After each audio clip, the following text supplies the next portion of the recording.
안녕하세요. 저는 얼마 전 기막힌 이유로 이혼을 하고 딸아이 하나와 둘이 살고 있는 싱글맘입니다. 이혼한 전 남편과 시댁 식구들은 뻔뻔하다라는 단어가 사람의 얼굴을 하면 저희 시댁 식구들이 아닐까 할 정도로 놀라울 만큼 얼굴에 철판을 깐 사람들이었어요. 하지만 그런 면모를 결혼하기 전까지는 정말 전혀 몰랐어요. 그냥 약간 예민한 시모, 그리고 약간 푼수 같은 시부, 그냥 그런 사람들인 줄만 알았거든요. 그런데 남편까지도 그렇게 우유부단하고 박쥐 같은 인간인지 제가 몰라봤던 거죠. 저희 어머니는 결혼 전 연애를 할 때 힘든 일을 한 번씩은 겪어봐야 그 사람에 대해 알 수 있다고 생각하는 사람이었습니다. 하지만 저희에게 그렇게 크게 힘든 일이 있지도 않았고 도리어 굉장히 일사천리로 빠르게 결혼이 진행됐던 것 같아요. 남편은 공무원으로 일하고 있었고 저는 대기업 금융회사에서 일하는 사람이었습니다. 처음에 상견례를 하기 위해 친정 부모님과 예비시댁 쪽 식구들이 만났을 때 친정엄마는 영 못마땅해 하셨어요. 딸, 너희 시어머니 될 뿐 말이지. 인상이 너무 안 좋아. 늙으면 살아온 가정이 얼굴에 기록된다고 하거든. 그런데 얼굴이 힘든 것도 아니고 너무 신경질적인 표정이야. 너 진짜 괜찮겠니? 말해보니까 더더욱 그런 생각이 든다. 말에 뾰족뾰족 가시 있는 것이 너 결혼하고 힘들까봐 걱정이네. 그래? 나한텐 그렇게까지 예민하게 말씀 안 하시는데. 친정엄마의 말에 친정아버지가 친정어머니를 나무라셨어요. 거 허튼 소리 좀 그만해. 사위들 총각은 성격 좋기만 하던데 뭘. 우리 딸 사랑한다니 무슨 일 있더라도 서로 잘 도우며 해결할 수 있겠지. 벌써부터 걱정하고 난리야? 애 결혼이 장난도 아니고 아니다 싶으면 빨리 정리하는 것도 한 방법이죠. 결혼은 신중하게 생각하는 게 맞아요. 네 남편 될 사람은 그리 안 보이기는 하는데 어른들이 참 인상이 별로라 걱정이야. 엄마, 걱정하지 마. 힘든 일 있으면 그 사람이랑 같이 이겨낼게. 그리고 우리 시부모님들 나한테 그렇게 깐깐하게 구는 사람들 아니셔. 네가 그렇다면 다행이긴 한데 엄마는 영 탐탁치 않는구나. 그런 엄마의 걱정에도 저는 아무런 걱정이 없었어요. 남편은 참 좋은 사람이었으니까요. 분명히 시댁과의 일이 생겨도 남편이 지켜줄 거라고 생각할 정도로 말이죠. 하지만 결혼하고 얼마 지나지 않아 제가 얼마나 안일하게 생각했는지 알게 됐어요. 저는 연봉이 꽤 높은 상태였어요. 공무원이 남편보다 돈을 더 잘 벌었거든요. 그래서 저는 제 일에 애착을 가지고 있었어요. 솔직히 돈을 많이 벌어서가 아니라 그 일과 직장이 너무 저랑 궁합이 좋았기도 했어요. 그래서 일을 그만둘 생각은 전혀 없었어요. 임신을 하고 출산을 하더라도 말이죠. 그 부분에 대해서는 남편과 굉장히 많은 이야기를 나누었답니다. 결혼 전에도 물론이고 결혼 후에도 물론이고요. 남편은 제가 직장을 가져서 돈을 벌어주는 것이 좋다고 이야기를 했고 육아는 자기도 충분히 도움이 될 수 있을 거라고 호언장담했죠. 저는 남편 말을 믿었습니다. 본인이 할 수 있다고 하니까요. 그런데 상황이 닥쳐봐야 아는 거예요. 막상 아이를 가지고 나니 슬슬 불안한 마음이 들기 시작했습니다. 제 배는 이미 가득 불러오는데 남편은 여전히 집안일을 도울 생각도 없어 보였어요. 애가 생기면 잘하겠다느니 애가 생기면 자기도 달라지겠다느니 그런 말을 연신 뱉어냈지만 실상은 전혀 도움이 되지 않았죠. 그런데 그런 남편의 문제는 정말로 아주 사소한 일이었어요. 그 다음에 터질 일에 비하면요. 아이를 낳기 위해 출산 휴가를 쓰고 예정일을 며칠 앞둔 어느 날, 시어머니에게 전화가 왔습니다. 네, 어머님. 너 내가 하라는 대로 했니? 어머니, 제가 말씀드렸지만 제 직장은 복지도 좋고 돈도 많이 주는 좋은 직장이에요. 섣불리 나왔다가 다시 돌아가지 못하면 저만 손해라서요. 육아휴직 기간도 충분하고. 솔직히 어머님이 왜 저한테 일을 그만두라고 하는지 아직까지 잘 모르겠네요. 저는 시모의 전화를 받고 머리가 지끈거리는 기분이었습니다. 시모가 하는 말은 간단했어요. 이제부터 애를 키워야 할 테니 일을 그만두라는 거였죠. 그렇지만 이미 저희 부부 사이에 이야기가 다 끝난 상황이었어요. 그런데 시모는 일까지 그만두라며 난리였습니다. 저는 당연히 거절을 했고요. 너 애 키우는 게 장난처럼 보이니? 일하면서 애를 키울 수 있을 것 같아? 내가 보기엔 너 절대 그렇게 못해. 애 하나 키우는데도 엄청난 힘과 시간이 드는 거야. 내가 하는 말 잔소리처럼 듣지 말고 육아휴직이니 출산휴가니 그런 거 쓰지 말고 바로 퇴직해라.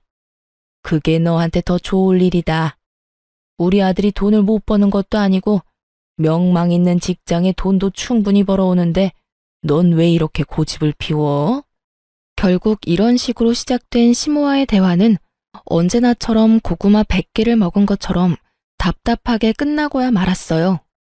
아무리 제가 이야기를 해도 듣지를 않더군요. 시모야 평생을 시부의 그림자로 살며 일도 안 하고 전업주부로 살아와서 모르겠지만 솔직히 돈을 벌려고 일하는 거였으면 저도 당장에 때려치웠겠죠. 하지만 너무 복지도 좋고 저하고도 잘 맞는 직장이었거든요. 굳이 떠나고 싶은 마음도 없었고 저도 아이를 키우는 것만큼 직장 생활도 중요하다고 생각하는 사람이었거든요.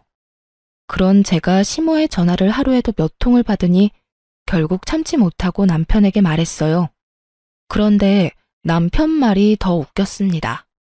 당신도 참 답답하네. 남들은 일 못 쉬어서 난린데 당신은 왜 자꾸 그렇게 일을 하고 싶어서 난리야? 내가 다 책임질 테니까 우리 엄마가 하라는 대로 해주면 안 돼? 그럼 내 인생은 뭐가 돼? 내가 평생을 가꿔서 일궈온 일들이야. 그리고 거기서 일하는 거 너무 좋아하고. 전업주부가 내 성미에 맞다면 모르겠지만 난 그런 성격도 아니잖아. 밖에서 사람을 만나야 스트레스가 풀리는 사람인데 집안에서 애만 보고 있는 것도 정말 못할 짓이라고. 당신 인생이 뭐긴 뭐야? 내 아내, 그리고 우리 애 엄마. 그렇게 사는 거지. 남들 다 그렇게 살아. 난 당신이 왜 화를 내는지 모르겠어. 아, 그냥 일 그만두면 되잖아. 그렇게 남편과의 대화도 별 소득 없이 끝나버렸죠. 그래도 저는 일을 그만둘 생각이 전혀 없었어요. 남편과 시모를 속이더라도 일은 계속할 생각이었거든요. 그렇게 아이가 태어나고 한두 달간은 잠잠했습니다. 모유 때문에 잠도 제대로 못 자는 며느리에게 그런 말을 할 정도로 못된 사람들은 아니 생각했죠. 그런데 딱 2달까지였어요. 아이가 3개월가량이 되어갈 때 또 시모의 전화 공격이 시작됐어요. 이번에는 육아에 직접적으로 간섭하는 전화였어요. 애 모유는 먹였니? 젖 안 나온다고 분유 먹일 생각하지 마라. 나중에 애한테 안 좋아. 애 머리 나빠지면 큰일 난다.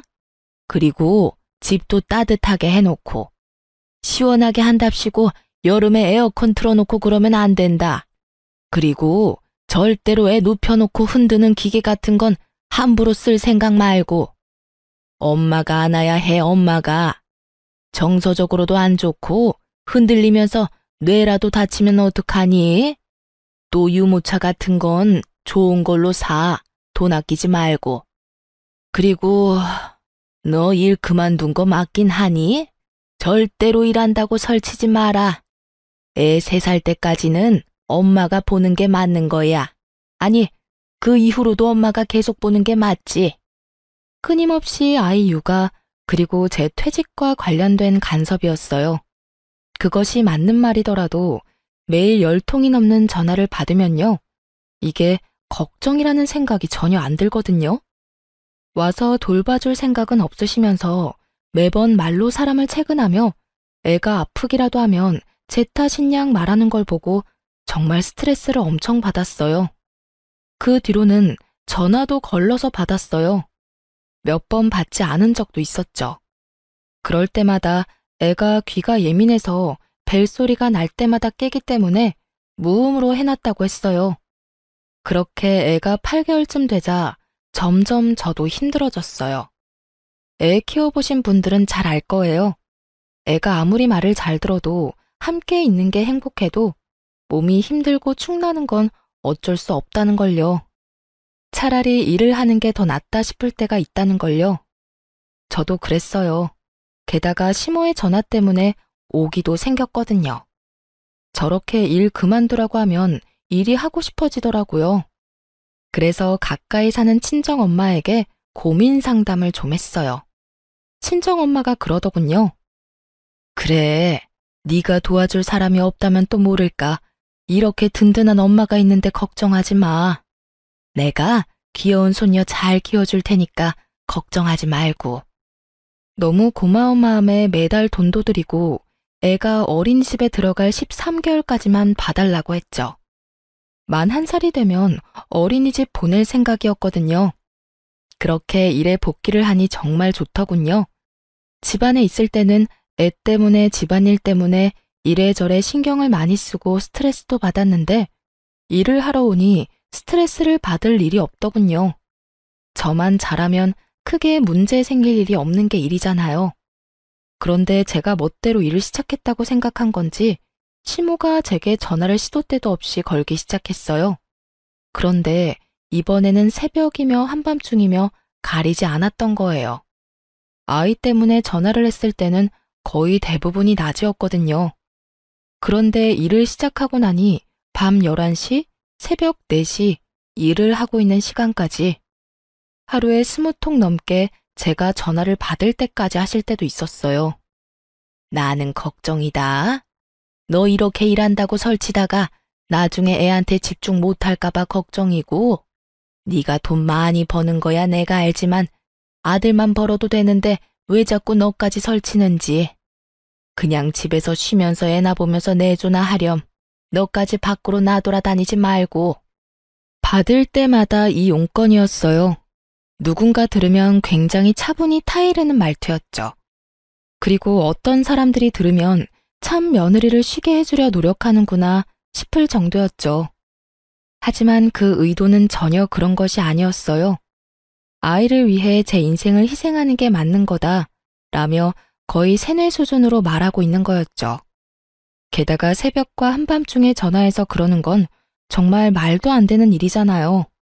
저도 이쯤 되니 무슨 조치를 취해야겠다는 생각이었어요. 새벽이나 한밤중에 시모에게 전화가 오면 남편에게 전화를 바꿔줬어요. 한창 잘 자는 남편을 깨워서 말이죠. 처음에는 남편도 시모에게 차분히 이야기했어요. 장모님이 애 잘 봐주셔서 포동포동하게 살도 많이 쪘고 와이프 일하는 것도 경제적으로 도움이 많이 되니 좋다고 말이죠. 그렇지만 그렇게 말해도 그때뿐이었어요. 그 다음에도 똑같은 용건으로 전화가 오고 전화가 올 때마다 제가 남편을 깨우니 남편이 울컥하며 제게 한마디 하더군요. 엄마가 당신한테 전화하는 건데 왜 자꾸 나한테 바꿔주는 거야? 나도 잠 좀 자자. 자, 누가 자지 말래? 근데 당신 어머니가 했던 이야기하고 또 하는데 그럼 내가 어떡해. 우리 엄마 같았으면 스팸 처리하고 무음 처리하고 안 받으면 그만이지만 시어머니잖아. 안 받았다가 또 무슨 잔소리를 어떤 식으로 들을 줄 알고 그래? 불만이면 당신이 어머님한테 잘 이야기해서 그런 시간에는 전화 안 오도록 하면 되는 거 아니야?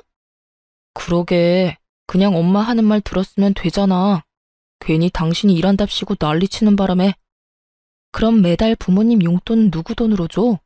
일 그만두고 양가 부모님한테 드리는 용돈 드리지 말까?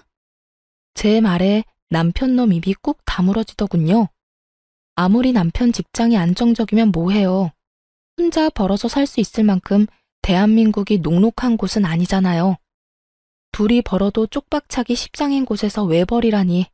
게다가 애가 크면 돈 들 곳이 더 많은데 어떻게 제가 일을 그만두나요? 제 말에 남편도 맞는 말이다 싶었는지 더 이상 대꾸도 하지 않고 입만 삐죽거리고 있더군요. 그걸 보고도 모른 채 했어요. 시모가 잘못하는 거 아들이 바로잡아야 하는 게 맞는 거죠. 그렇게 그날 새벽 3시에도 어김없이 시모에게 전화가 왔어요. 남편 바꾸지 말라는 말에도 저는 대답 없이 남편을 깨웠어요. 남편은 전화를 받자마자 버럭 화부터 냈어요. 어머니, 우리 일은 우리가 알아서 할 테니까 제발 연락 좀 그만하세요. 그리고 할 이야기 있으면 사람이 깨어 있을 때 좀 하시라고요. 이게 도대체 무슨 짓이에요? 사람 잠도 못 자게 괴롭히고. 아니, 왜 소리를 지르고 그래? 이 엄마는 걱정이 돼서 그런 거지 않니? 남의 손에 맡겨놓고 걱정도 안 되니? 남의 손. 시모에게 장모라는 존재는 남인 거였어요. 그렇다고 시모가 우리 애를 봐준 적은 단 한 번도 없었거든요. 제가 약속이 있어서 한 번씩 연락을 해서 애 좀 봐달라고 하면 그럴 때는 언제나 바빠서 못 봐준다며 빠져나가 놓고는 입으로 간섭은 얼마나 하시는지. 그러면 어머니가 애 맡아주실래요? 전화만 해서 달달 볶는다고 뭐가 달라져요? 그리고 와이프 직장 그만두는 것도 제발 이제 그만하세요. 저희 부부 사이에서 이야기 다 끝났고 두 분께 드리는 용돈도 아내가 돈 벌고 있으니까 드릴 수 있는 거예요. 일 그만두게 하고 싶으면 그것부터 끊을 테니까 아버지하고 잘 상의하시고요. 제가 돈 벌어도 요즘 물가 생각하면 아내도 돈 버는 게 맞는 것 같아요. 그러니까 앞으로 퇴사하라는 말 하실 거면 전화하지 마세요. 아시겠어요? 남편이 한 말을 듣고 시모가 역정을 내더군요. 네가 어떻게 나한테 그런 말을 할 수가 있어? 며느리가 너한테 시켰지? 그런 말 하라고. 그게 아니고서야 내 아들인 네가 나한테 그런 말을 할 수가 없는 거야. 며느리를 잘 들인 줄 알았는데 이렇게 고집세고 남편 닥달하는 여자인 줄 알았으면 내가 너희 결혼을 허락을 안 하는 건데. 그리고 제 탓까지 확실하게 마무리하더라고요. 남편이 힐끔 제 눈치를 봤어요.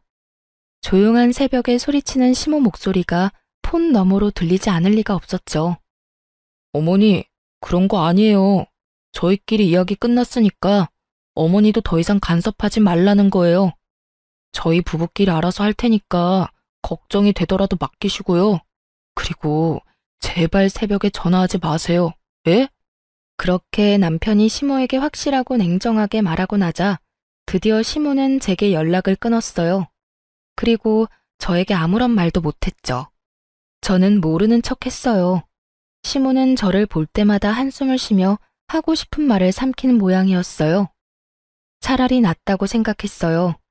입 밖으로 꺼내지 않으면, 그렇게 수십 통의 전화를 하지만 않으면 제가 스트레스를 받을 일도 없으니까요.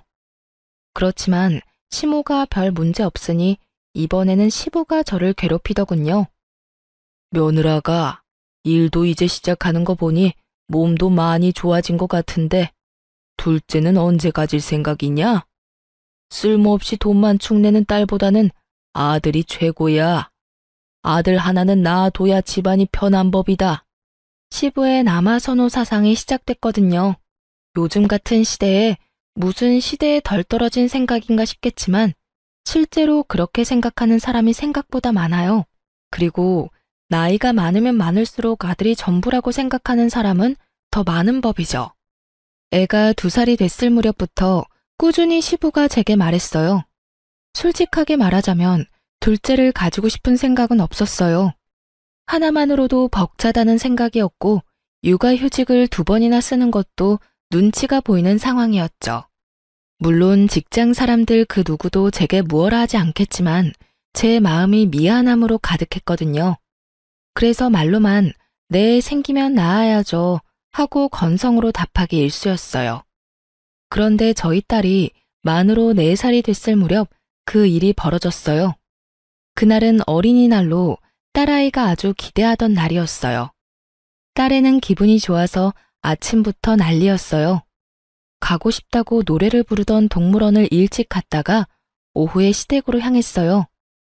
시동생도 아들이 하나 있는데 어린이날이라 아들 데리고 시댁으로 온다고 했거든요. 그러니 저희도 오랜만에 시조카 얼굴도 볼 겸 시댁으로 간 거였어요. 그전에는 어린이날에도 저희끼리 보냈기에 갈 일이 없었어요. 그렇지만 시동생이 조카를 데리고 온다는데 계속 저희만 안 가는 것도 좀 그래서 애를 데리고 갔던 거예요. 그런데 거기서 정말 어이없는 일을 당했어요. 아무리 남자아이에 대한 사랑이 넘치는 시부라도 애가 있는 앞에서 대놓고 차별을 할 거라는 생각은 안 했거든요. 그런데 정말 대놓고 딸과 시조카를 차별하더라고요. 아이고, 우리 손주, 어서 와라. 이 할아비가 너 주려고 장난감 사놨지? 자, 여기 바꿔라. 뭘 좋아하는지 몰라서 여러 개 사놨다. 그리고 이것도 받고 할아비가 주는 돈이다. 허튼 데 쓰지 말고 꼭 사야 하는 거 있을 때만 쓰렴. 알았지? 그리고 간식 먹고 싶으면 네 간식 사놨으니까 가서 먹고. 할아버지, 고맙습니다. 시조카만 아주 기분이 좋아서 난리더군요. 그걸 바라보는 딸도 자신에게 올 장난감을 기대하고 어깨를 들썩들썩하고 있었어요. 저와 남편이 어린이날 선물로 장난감을 사주긴 했지만 사촌 오빠와 할아버지의 모습을 보니 기대를 할 수밖에 없었던 것 같아요. 그런데 시부는 저희 딸은 무시하고 저한테 이야기하더군요. 너도 왔냐? 그래, 둘째는 준비하고 있어. 이번에는 의사한테 이야기해서 신경 좀 잘 써달라고 하거라. 집에 아들이 있어야 하는 법이야. 그래도 네 남편이 장남인데 딸랑 딸 하나면 나중에 재산은 어떻게 지낼 셈이냐? 내년에는 아들 낳을 수 있도록 힘 좀 써봐. 일만 하지 말고. 알았지? 저는 대답 대신 딸아이를 앞으로 내밀었어요. 딸, 할아버지한테 인사드려. 그래, 잘 쉬다 가거라. 시부는 딱 그 한마디만 하고 휙 자리를 뜨더군요. 도련님네 가족들도 있었는데 저는 기분이 팍 상했어요. 어린이날 찾아온 손자에게는 어화둥둥 장난감이며 용돈이며 간식이며 왕창 사다 주며 좋아하던 시부가 저희 딸에는 안아주지도 않는 그 모습이 너무 속상했거든요. 열받은 제가 표정 관리를 못하자 시부가 슬쩍 저를 보더니 제 딸에게 한마디를 더 거들었어요. 우리 손녀, 출가 외인이라는 말 아냐? 어차피 너는 크면 우리 집안에서 나갈 사람이라 쓸데없이 돈 쓸 필요가 없다. 우리 집에 와서 어린이날이랍시고 뭐 받을 생각하지 말거라. 그러고는 피곤하다며 방으로 들어가 버리더군요. 그리고 그런 제 옆에서 도련님이 웃으면서 그러더군요. 형수님, 그러니 아들이라도 낳지 그러셨어요. 둘째는 꼭 아들 낳으세요. 왜? 그 말을 듣는데 더 열받더라고요. 둘째를 아들을 낳은들 지금 제 안에 있는 딸애가 이렇게 상처를 받았는데 생기지도 않은 둘째를 들먹이는 것도 웃겼고 이 상황을 우스갯소리처럼 넘기려는 도련님의 행동도 정말 무신경한 일이라는 생각이 들었죠.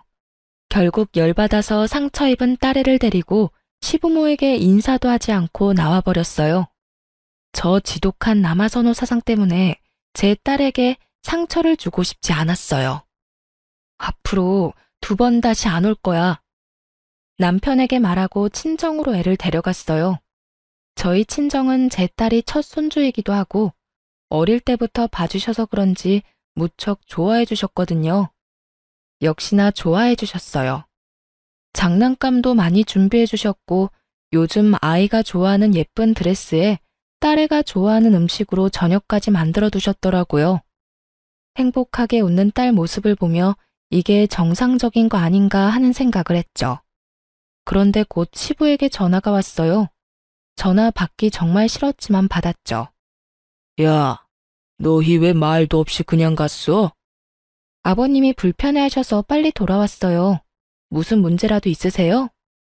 아니, 간다면 간다고 이야기를 해야지. 그리고 어버이날 평일이라서 어차피 못 오는 거 아니냐? 오늘 어버이날 용돈도 미리 주고 가지. 혹시 손녀한테 한 것 때문에 삐졌어? 어린 손녀한테 그런 상처 주는 말 하신 데는 이유가 있으시겠죠. 설마 어른이 별 생각 없이 새까맣게 어린 손녀한테 상처를 주실 리 있겠어요?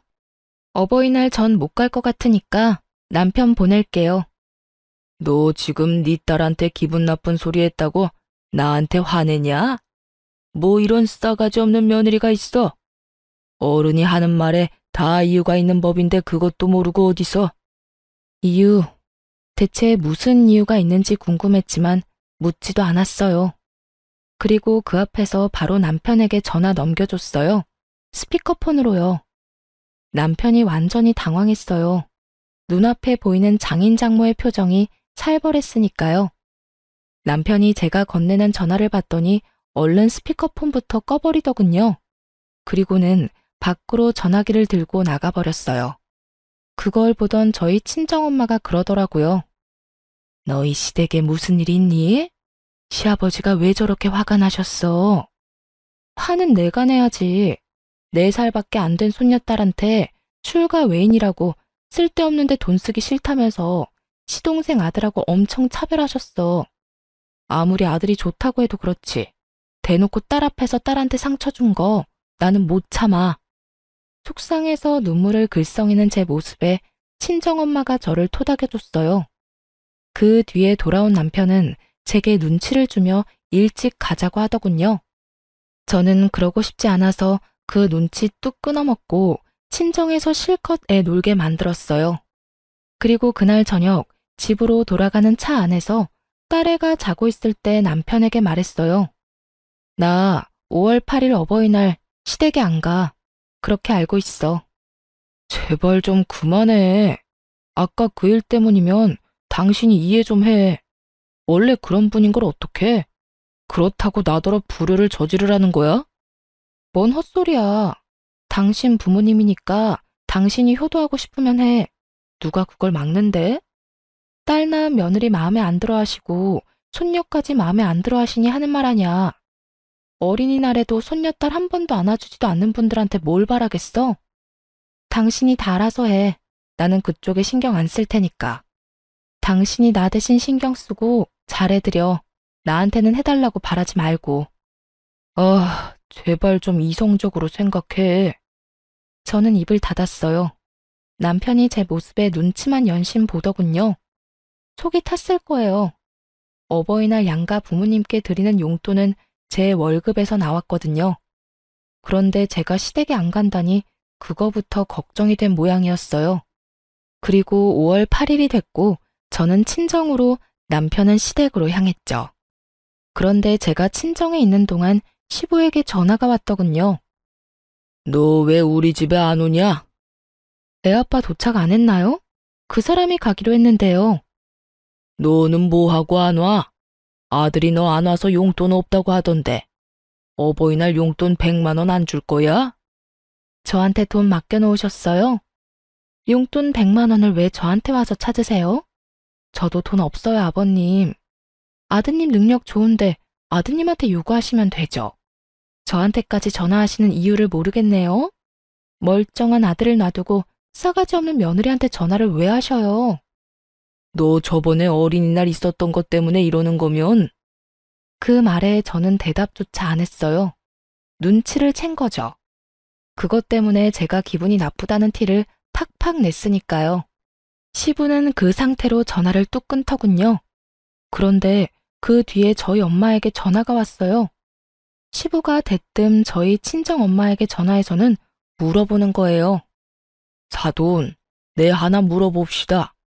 딸이 용돈으로 얼마를 받았습니까? 용돈 줬지요? 저희 엄마가 당황한 듯 전화기를 들고 우물쭈물 하더군요. 저는 엄마 전화기를 뺏어서 꽥 소리를 질렀죠.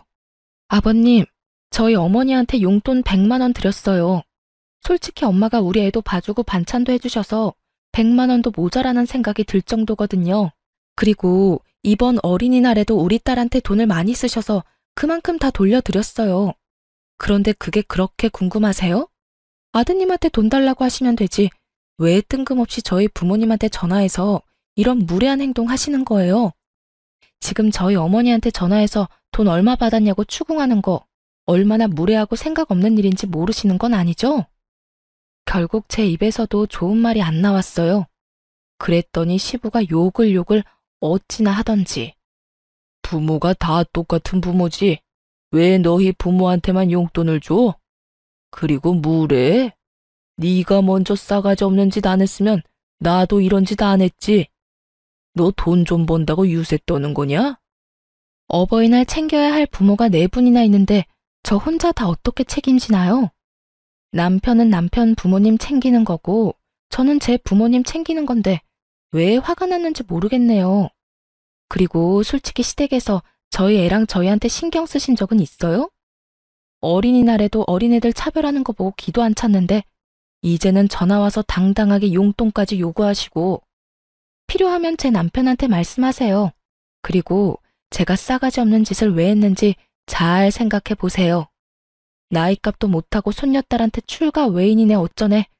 애 상처받는 소리만 하는 것도 열받는데 뭐 좋다고 용돈까지 드리겠어요? 안 그래요? 다 됐고 용돈은 이제 아드님한테 달라고 하세요. 아드님. 결국 저와 시댁은 건널 수 없는 강을 건넜어요. 남편이 제 행동에 어떻게 반응할지 몰랐지만 만약 제 생각과 정반대로 행동할 경우에는 이혼을 하겠다고 이미 다짐한 상태였죠. 역시나 그날 저녁 남편이 와서 제게 하소연하더군요. 대체 아버지랑 왜 싸운 거야? 애한테 서운한 소리 했다고 삐진 거 치고는 너무 일을 크게 벌렸잖아. 나는 솔직히 당신이 왜 이렇게 화내는지 모르겠어. 그냥 듣고 한 귀로 흘리면 되잖아. 근데 왜 그래? 나야 한 귀로 듣고 한 귀로 흘릴 수 있지. 그런데 내 딸은? 내 딸이 들어야 했던 그 어이없는 말들은 뭔데? 지금이야 의미도 모르는 일이지만 이미 애는 시댁 어른들이 자기를 사랑하지 않는다는 걸 알잖아. 그 와중에 전화까지 와서 용돈까지 요구를. 내가 당신 부모님은 당신이 책임지랬지? 용돈 하나 안 드리고 뭐 한 거야? 요새 나도 일이 좀 있어서 돈을 많이 쓰는 바람에 일단 진정하고 부모님한테 갔다 오자. 아버지가 당신이랑 같이 오래. 가서 뭐 하게? 욕 얻어먹고 올 거면 내가 왜 가? 난 싫어. 당신이나 가. 나 앞으로 시댁에 발도 안 디딜 거니까 그렇게 알고. 며느리가 시댁에 안 가면 어떡해? 요즘은 그런 집도 많아. 왜 내가 내 기분 잡쳐가면서 시댁에 가야 해? 그리고 용돈 때문이면 더더욱 안 가는 게 맞지. 남편은 화가 난 듯 저를 쳐다봤지만 저는 쳐다보지도 않았어요. 시댁과는 이참에 인연을 끊는 게 맞다 싶었으니까요. 그런데 그 인연이 끈질기게 저와 시댁을 다시 붙여놓더군요. 남편이 하루는 제게 그러더군요. 당신이랑 우리 부모님 사이가 너무 안 좋아서 내가 생각해봤는데 합가 한번 해보는 건 어때? 저는 경악했어요. 합가라니. 서로 꼴 보기 싫어서 이렇게 난리인데 합가라는 말을 하는 남편이 제정신인가 싶었죠. 미쳤어? 나 죽는 꼴 보고 싶으면 합가해. 나는 절대 못해. 합가하고 싶으면 이혼하고 당신이나 해. 이혼을 언급하며 저는 확고하고 정확하게 합가를 하지 않겠다고 말했어요. 그런데 남편이 그러더군요. 부모님 부양하는 것도 자식된 도리로 당연한 거야. 그러니까 합가 진지하게 생각해봐. 합가는 절대 안 된다고. 빽 하고 소리를 질렀지만 기분이 너무 안 좋았어요. 분명히 합가를 어떻게든 하려고 할 것 같았거든요. 그래도 제가 가지 않는다면 어떻게 남편이 저를 강제로 데려갈 수 있겠어요? 그걸 생각하며 절대로 시댁에는 가지 않겠다고 생각하고 있었어요. 그런데 며칠 뒤 시부모가 저희 집으로 쳐들어왔어요. 들어온다 말도 없이 최소한의 짐만 들고 말이죠. 그것도 제가 일하러 간 사이에 짐 정리까지 다 끝내놓고 거실에서 느긋하게 TV를 보고 있더군요. 그걸 보고 말을 잃었어요. 왔냐? 배고프니까 어서 밥하거라. 남편은 제 눈을 못 마주치더군요. 합가 안 하겠다고 그렇게 말했는데 이미 남편 놈이 합가를 하겠다고 시부모에게 말한 모양이었어요. 제 허락도 없이 말이죠. 게다가 뻔뻔하기 짝이 없는 시부의 모습에 저도 충격을 받을 만큼 받았어요. 그 부모의 그 아들이라고 남편까지 제대로 한통속이었던 거죠. 참 믿을 놈 하나 없다 싶었네요.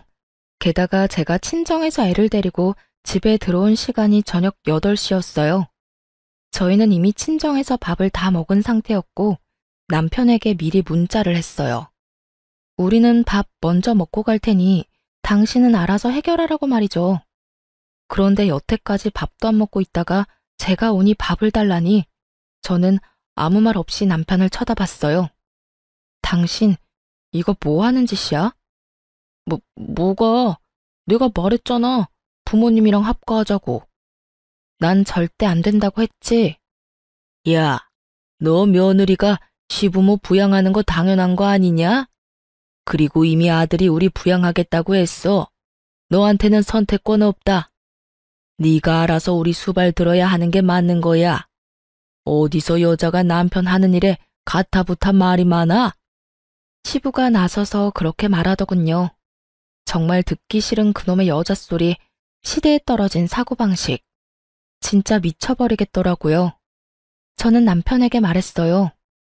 합가하지 않겠다는 내 말에도 억지로 합가한 거, 이혼 사유로 확실한 것 같네. 이혼하자. 그런데 남편 놈이 묘하게 당당하게 굴더군요.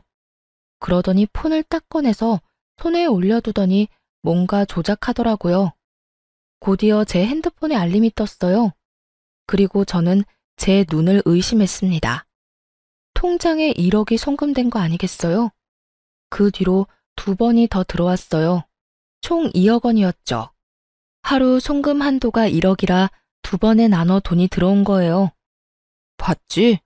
아버지가 집 판 돈 우리한테 주신 거야. 당신한테도 절반 나눠주는 거야. 내가 맨입으로 당신한테 부모님 수발 들라고 하는 줄 알았어? 당연히 합가에 따르는 돈은 주는 게 맞지. 그러면서 아주 의기양양하게 제게 말하더라고요. 저는 웃음이 났어요. 강제로 2억 붙여주고 부모님 수발 들라는 것 자체가 너무 코미디 같더라고요. 돈 2억 때문에 남은 몇십 년을 스트레스에 쩔어서 살라는 게 수지가 맞는 일인가 싶어서요. 그 몇 배를 준다고 해도 저는 결코 살고 싶지 않았어요. 지금 당장 제 딸 얼굴만 해도 싫어서 질색팔색을 하는데 합가는 무슨 합가인지. 그런데 남편 놈은 제가 당연히 받아들일 거라고 열심히 착각하고 김칫국 마시고 있더군요. 여보, 이제 합가에 대해서 다 이야기 된 거다. 알았지? 나도 많이 양보한 거야. 당신이 우리 부모님 수발 들 거니까 절반 떼어준 거지. 그리고 당분간 동생한테는 비밀로 좀 해줘. 동생이 또 알면 골치 아파. 남편이 동생 이야기를 꺼내자 아주 좋은 생각이 났어요. 도련님은 굉장한 구두쇠이기도 하고 주머니에 한 번 돈 들어가면 나오지도 않는 사람이었거든요. 게다가 얼마 전에도 시부에게 사업한다고 돈 빌려달랬는데 시부가 거절한 적이 있었어요. 저는 보란듯이 휴대폰에 은행 어플을 켜서 받은 돈을 전부 보냈어요. 그리고 남편에게 말했죠. 나 이 돈 필요 없어. 수발 안 들고 싶으니까 다시 돌려줄게. 여보, 다시 생각해봐. 2억이라고 2억. 부모님만 모시고 살면 2억인데 무슨 소리야? 너나 다 가져가고 너 혼자 부모님 모시면 되잖아. 왜 나한테 도움을 구해? 분명 말하는데 나는 싫다고 했어. 당신 도대체 왜 그래? 그냥 단순하게 비위만 맞춰드리면 되는 거잖아. 그거 하나 못하겠다고 이 난리야? 비위만 맞춰? 방금 못 봤어? 일하고 늦게 온 며느리한테 밥 달라고 삐약거리는 거 못 봤냐고. 거기다 너도 그래. 이 시간까지 부모님 식사도 안 차려드리고 나만 기다리고 있었잖아. 이게 수발드는 거야? 식모살이지. 제 말에 시부가 비아냥거리더라고요. 네가 싫어도 어쩔 거냐? 벌써 돈 받아 처먹었잖아. 네가 우리 모시는 건 당연한 거다. 하루 세 끼 따뜻한 밥 차리고 집안 청결하게 유지하고 집안일 하는 것까지. 그거 안 하겠다고 이혼하면 오히려 네가 위자료 내야 해. 전 돈 안 받았는데요. 지금 그 돈 방금 도련님한테 보냈어요. 아버님, 도련님네 아들 좋아하시죠? 저는 이 집안에서 둘째 낳을 생각 없으니까 이 집안 유일한 아들 손주랑 살면서 평생 노후 보내면 되겠네요. 제 말에 남편과 시부모 얼굴이 새파랗게 질리며 발을 동동 구르기 시작했죠. 아니, 그 돈을 왜 둘째한테 줘? 너 뭐 잘못 먹었어? 그래, 왜 동생한테 준 거야? 동생이 알면. 내가 도련님한테 이미 설명 다 했어. 아버님 수발 받고 싶어서 여기 왔고 나는 수발 들 생각 없으니까 그 돈 받고 수발 들어줬으면 좋겠다고. 수발 들 생각 없으면 아버님한테 돈 돌려드리라고 했는데 뭐 잘못된 거 있어? 태어난 제 말에 다들 한숨을 내쉬며 조급한 표정으로 시동생에게 전화를 하더군요. 다행히 시동생은 전화를 받지 않았어요. 2억을 꿀꺽할 것 같다는 두려움이 생긴 세 사람은 시동생 집으로 향했어요. 2억의 행방을 찾기 위해서 말이죠. 저는 그 사람들이 나가자마자 시동생에게 문자로 연락을 남겼어요. 아버님네 집 매매금이 4억이었던 것 같네요. 2억은 남편이 가지고 있는데 그거보다 더 많이 가지고 있을 수 있으니까 잘 알아보시고 그 돈 아버님한테 돌려주던지 아님 받고 시부모 책임지던지 해주세요. 합가하기 전에 이혼부터 할 것 같아서 방금 받은 2억 도로 보내드리는 거예요.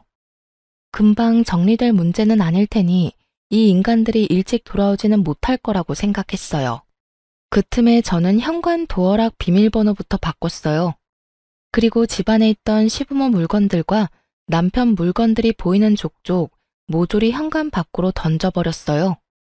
다행히 시부모 짐도 아직 다 벌려놓은 게 아니었고 남편 짐도 그리 많은 건 아니었던지라 정리는 생각보다 빨리 끝났거든요.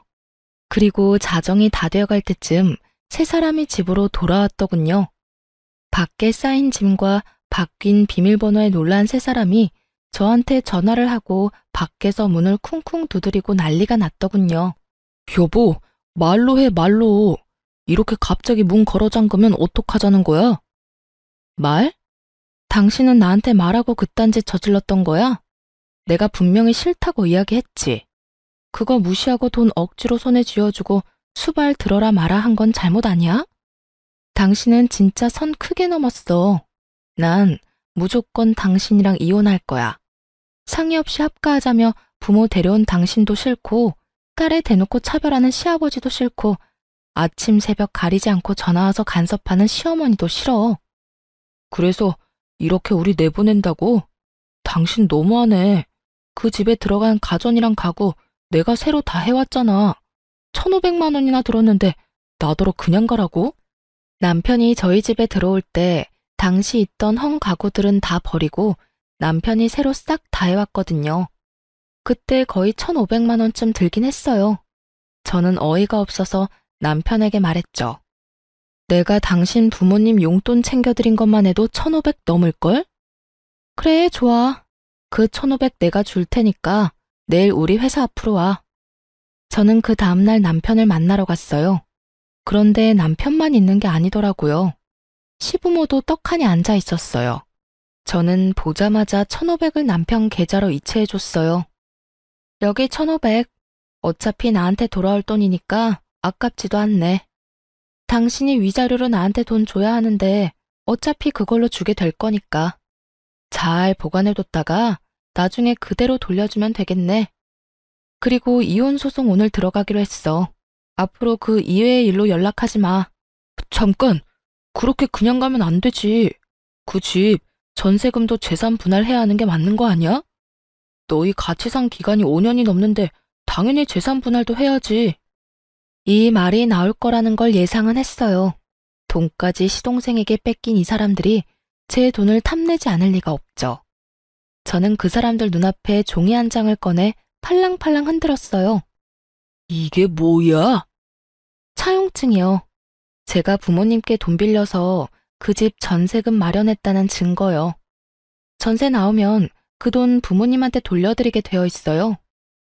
뭐? 그딴 게 어딨어? 전세금이 꽤 커서 어머니한테 좀 부탁했어요.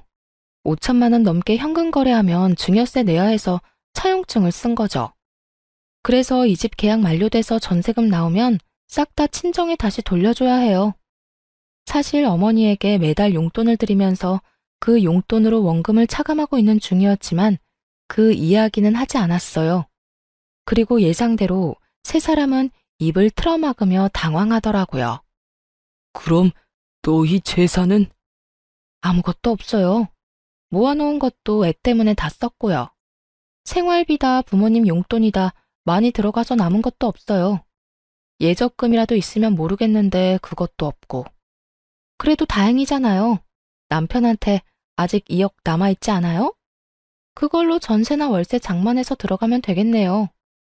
야, 너 이거 다 일부러 그런 거지? 둘째한테 돈 준 것도, 전셋집 빚인 거 말 안 한 것도 일부러 그랬지? 우리 골탕 먹이려고. 무슨 소리 하시는지 모르겠네요. 골탕은 당신들이 나한테 먹인 거지. 얼마나 뻔뻔하고 얼굴에 철판을 깔았으면 하루에 전화를 수십 통을 하질 않나. 할아버지가 돼서 손주 상처 주는 말을 해대질 않나. 합가 싫다고 했는데 쳐들어와서 눌러앉질 않나. 누가 누구를 골탕 먹인 건데요, 지금? 말도 없이 들어와서 돈만 받으면 모셔줄 줄 알았어요? 두 사람 모시느니 내가 남편이랑 이혼하는 게 더 낫죠. 그러니까 앞으로 연락하지 마세요. 본인들 앞길 본인들이 알아서 개척하시고. 아니, 손이 없어요, 발이 없어요? 아직까지 팔팔하시면서 왜 며느리한테 빌붙으려고 하세요? 그것도 그렇게 괴롭히고 못살게 굴던 며느리한테. 좋아하시는 도련님네 가서 편하게 사세요. 손자 재롱도 보시면서. 그렇게 소리치고 저도 집으로 돌아와 버렸어요. 남편이 뒤따라와서 저를 붙잡고 늘어지더군요. 여보, 이렇게 화낼 줄 정말 몰랐어. 나는 그냥 당신이 돈만 받으면 좋아할 줄 알고. 나 당신이랑 헤어지면 갈 곳도 없어. 네가 뿌린 씨앗이니까 네 손으로 거둬. 그러게 누가 집으로 데려오라고 했어? 순간 눈앞에 돈에 눈이 멀어서 넌 나를 팔아먹은 거나 마찬가지야. 돈만 주면 다 되는 거야? 그 스트레스로 내가 죽어나가는 건 보이지도 않냐고. 몇 번을 내가 말하고 당신한테 이야기했잖아. 두 분 부모님 때문에 힘들다고. 멀리해도 모자랄 판에 집에 데려오는 짓을. 당신처럼 공감 능력 없는 인간하고는 도저히 못 사니까 죽든 말든 네 알아서 살아. 제발 셋이서 교대로 나 괴롭히지 말고. 그렇게 세 사람을 내버려 두고 돌아왔어요. 세 사람은 집 없이 결국 시동생한테 갔는데 시동생은 세 사람을 받아주지 않았다고 해요. 대신 시부모를 모시겠다고 이야기는 했다는데 오히려 시부모가 거절했다고 하더라고요. 합가 안 해도 되니 시부는 2억을 달라 말했지만 시동생도 한 번 물은 돈 절대 주지 않을 인간이거든요. 결국 시동생이 돈 안 주는 바람에 송사에 휘말리게 됐다고 하더라고요. 가족끼리 법적으로 네가 잘했니 못했니 아주 난리가 났더라고요. 시부는 남편에게 나머지 돈 내놓으라고 난리였고 남편은 그 돈 중에 일부를 그 짧은 기간 동안 주식으로 날려먹는 바람에 결국은 전세 하나도 못 얻고 그냥 월세방을 얻어서 살게 됐다고 해요. 그 이야기를 듣고 보니 참 웃기더군요. 제 손에 돈 강제로 쥐어주면서 수발 들도록 만든 사람들이 부양하겠다는 시동생에게 가지 않는 것도 웃겼죠. 왜 안 갔나 싶었는데 알고 보니 동서가 두 분을 모시는 걸 그렇게 반대했다고 하더라고요. 집에 들어오면 무조건 요양원 보내버리겠다고 했다니 결국은 시부도 시모도 시동생 집에 들어갈 생각도 못한 거죠.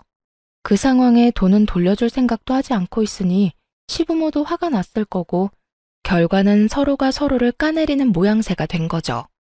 이쯤 되니 그런 생각이 들더군요. 시부모에게 당한 며느리가 나 하나뿐만은 아니었구나 하는 생각요. 동서도 아들 낳은 것을 제외하고서는 시부모에게 저와 비슷한 일을 당했을 테죠. 그러니 절대로 부양 못한다고 했을 테고요. 집에서 새는 바가지가 다른 데서 안 셀 리가 없잖아요. 어쨌든 저는 그들과 멀리 떨어져 아이를 키우면서 잘 살고 있어요. 처음부터 떨어져 나와 살았다면 제가 그런 꼴 당할 일은 없었을 텐데. 그것만 살짝 후회돼요. 그렇지만 지금이라도 제자리를 찾았으니 안심이 되기도 하고요. 살다 보니 참 가족끼리 별꼴 다 본다 싶었네요. 그래도 잘 빠져나왔으니 제 인생에는 다행이에요. 앞으로는 이런 일 당하면서 살 생각은 없어요. 혼자서 늙어 죽을 때까지 딸이랑 속 편하게 살고 싶네요. 긴 글 읽어주셔서 감사합니다. 좋은 하루 되세요.